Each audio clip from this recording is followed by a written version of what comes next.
el modelo neoliberal salvaje, aberrante, que hizo que muchas madres de lugares, o sea, clases B, lugares pobres, se organizaran, el vaso de leche, una madre, ellas sienten llevar la comida al hijo, o sea, lo que era madre, ellas se organizaban para darle de comer, darle un vaso de leche a los hijos, a los niños, en su barrio, en su comuna, en los pueblos pobres.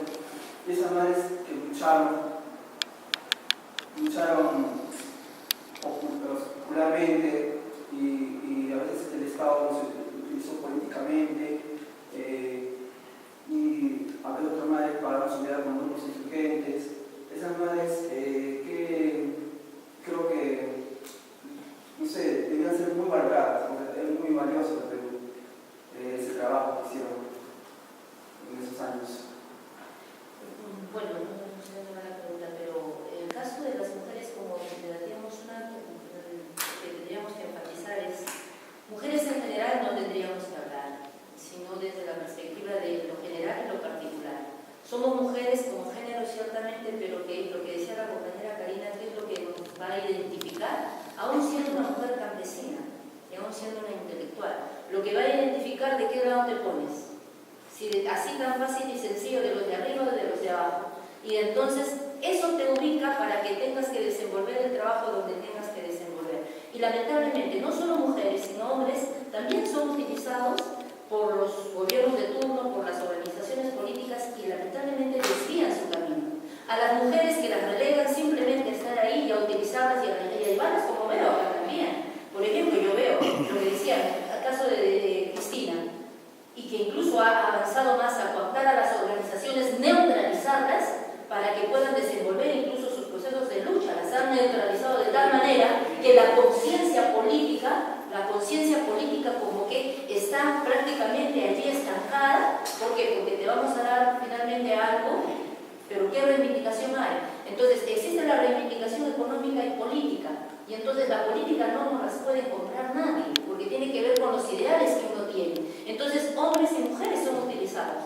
Ha sido en la época de Alan García, de Toledo, de Fujimori, de Ollanta, quienes hayan utilizado a las mujeres y a los hombres. Entonces es lo que decíamos, en el proceso, que usted decía, en el proceso que se dio, en el proceso político, utilizaron a las mujeres como utilizaron a los hombres, pero cada quien tuvo que ubicarse y se ha tenido que ubicar.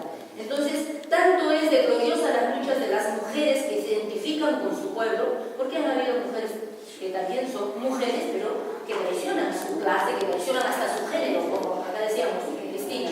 El otro día comentaba con un compañero nuestro y decía, por ejemplo, cuando salió esta noticia de la mujer violada y se va a la fiscal, que es una mujer, ni siquiera la mujer fiscal sale a la defensa del violador. Entonces, no es problema de que en los cargos de responsabilidad esté mujer, sino que esa mujer, qué idea y qué concepción tiene de sí misma y hacia dónde va. O sea que una líder popular como Mariana Moyano lesionó al pueblo. Desde nuestra perspectiva, sí, no solamente porque tendríamos que dar una lectura, porque la lectura que tenemos desde nuestra organización, Mariana Moyano, que fue una de las cosas que lo levantó mucho, la reacción precisamente, lo levantó muchísimo, porque fue una de las acciones que hicieron ciertamente los del PSP, pero fue la acción que hizo, es lo que decíamos, ella se introdujo en las organizaciones populares para traficar y para luego generar un problema contra los que desenvolvían la acción armada. Entonces, ¿qué hacía? Una acción de sobornaje. Eso era. Ahora, salieron a decir también, y lo conocemos, y ustedes y todos los peruanos, que los del PSP dijeron que de alguna manera, fue una acción hecha por estas razones. Entonces, estando en guerra, esas son las situaciones. Y nadie podría negar que en el Perú sí hubo guerra.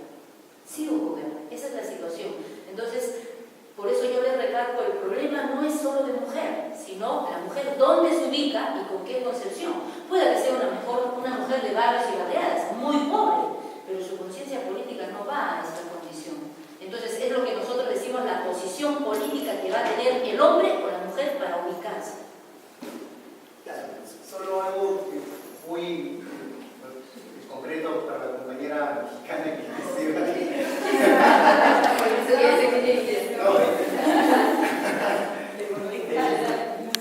Lo que pasa es que tal vez para los presentes y otros países donde no han sucedido unos conflictos armados tan extensos como ha sucedido en Colombia o en Perú, el asunto les puede parecer un poco bastante de tercero, ¿no? En Perú la guerra ha generado demasiado dolor, ¿no?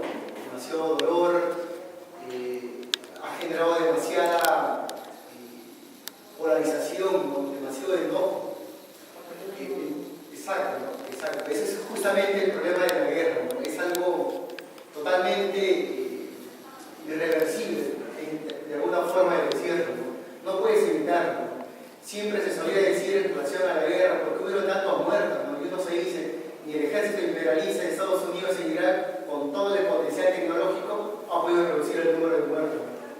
Peor, un ejército como el que sucedió en Perú, conformados básicamente por campesinos con armas muy rudimentarias, por parte del Estado con armas bastante tecnológicas, y se pudo evitar el número cuantioso de muertes. Se suele hablar de 80.000, según la Comisión de la Verdad y Reconciliación. Lo cierto es que si tomamos el monto de forma ascéntica, así como 80.000, el problema es que si lo tomamos así, repito, uno se abstiene de decir lo siguiente: el muerto de la comunidad campesina más alejada del Perú es el mismo muerto de la comunidad más rica del Perú, como Miraflores. Los muertos son distintos, ¿no? Ese es el problema de a veces quedarnos en el número de muertos y decir en general los muertos, ¿no? Ahora, sumado a eso, es cierto que en Perú se ha impuesto, digamos de alguna manera, la presión del Estado, ¿no?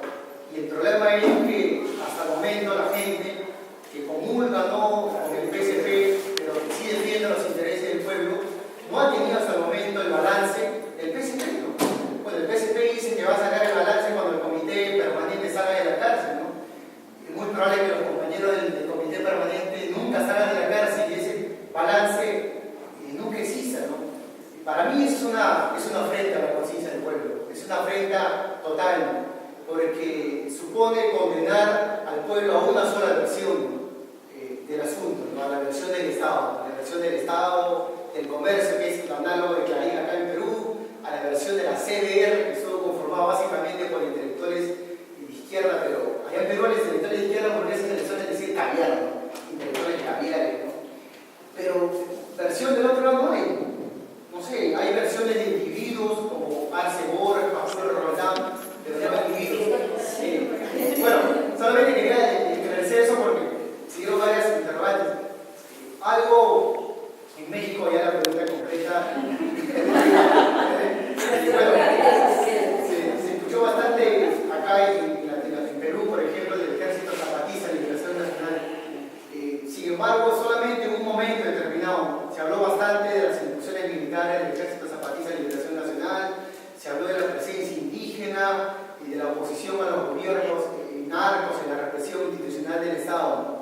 Pero yo recuerdo vagamente algunas declaraciones de principio del Ejército Zapatista de Liberación Nacional hace muchos años, ¿no? Y realmente, personalmente, no sé cómo será la experiencia de las demás personas, no hemos escuchado más, ¿no? ¿Qué ha sido del Ejército Zapatista de Liberación?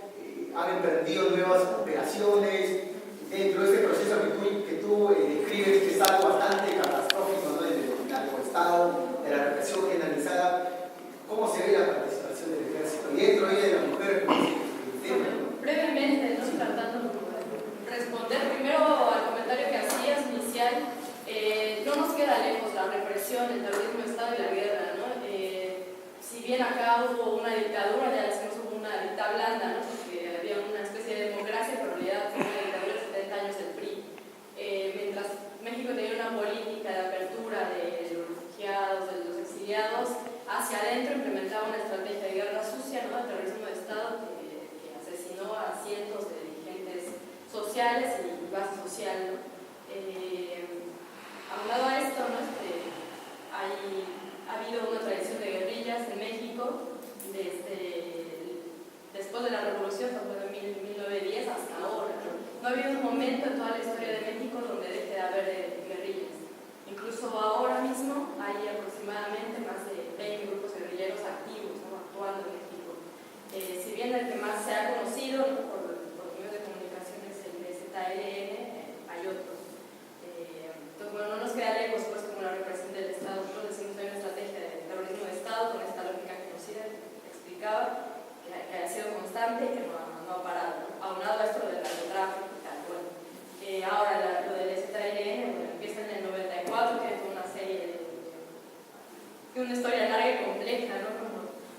decir del final de 2006, cuando implementa la otra campaña, que fue como una alternativa a las campañas presidenciales para el presidente. Se vino una represión terrible, que fue lo que conté de Atenco.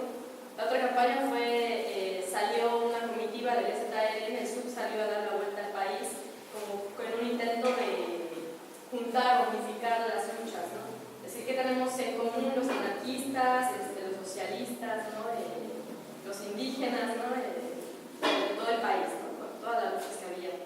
El Estado se intentó frenar este intento de organización con lo que pasó en Atenco, ¿no? Los atenquenses eran parte de la otra campaña, no eran parte de este tour, digamos, zapatista, ¿no?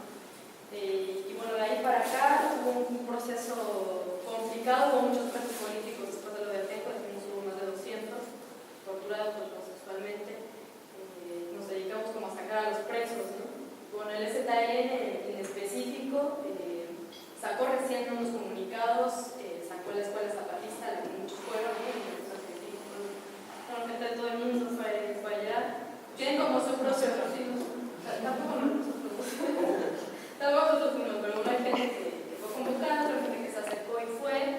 El STA no es Marcos, ¿no? Como toda una base social, son cientos de personas que se movilizan, que sostienen la ideología zapatista, la defensa de sus tierras, ¿no? Que luchan por la construcción de una autonomía territorial, pero también en cuestión de salud, de educación, que hacen lo posible para defenderse también de las agresiones constantes de los paramilitares. De Chiapas hay guerra, hay una guerra constante desde el 94 hasta la fecha. No ha habido día que no haya hostigamiento como es zapatistas, ¿no?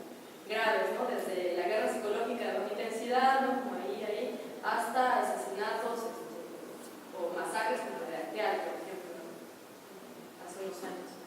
Y usted, bueno, eso, ¿no? Como si no salen los medios, es porque los medios no le dan cobertura a esas cosas, pero ahí está la página de Enlace Zapatista, .org.mx o así, donde es la página, digamos, oficial, ¿no? Donde suben las noticias y sobre todo la denuncia de estas agresiones constantes que tienen. Sí, antes de finalizar quería aclararle al compañero lo que manifestaba. Desconozco de que el PCP haya dicho que va a hacer el balance cuando su comité salga, solo desconozco. Pero en todo caso, como hablábamos del tema y lo que sí queda registrado en la historia del Perú, que el PCP ha tenido mayor incorporación de las mujeres. Entonces, desde esa perspectiva te respondo lo siguiente. Y desde el CONADEP, ¿qué posibilidad tendrían los miembros del PCP de sacar un balance o de un comunicado si están en las condiciones de prisión? Y no sé si las conoces. Ellos, periodistas, no pueden entrar. Simplemente están, en el caso de su máximo dirigente, el único que puede visitarlo es su abogado. Está en un aislamiento de más de 22 años. Los otros miembros igual. Por eso, desde esa perspectiva, no podríamos decir de que solamente lo van a hacer, más aún los dos más altos dirigentes tienen cadena perpetua. Entonces no creo que tendría que ser que, o sea, desconozco yo la información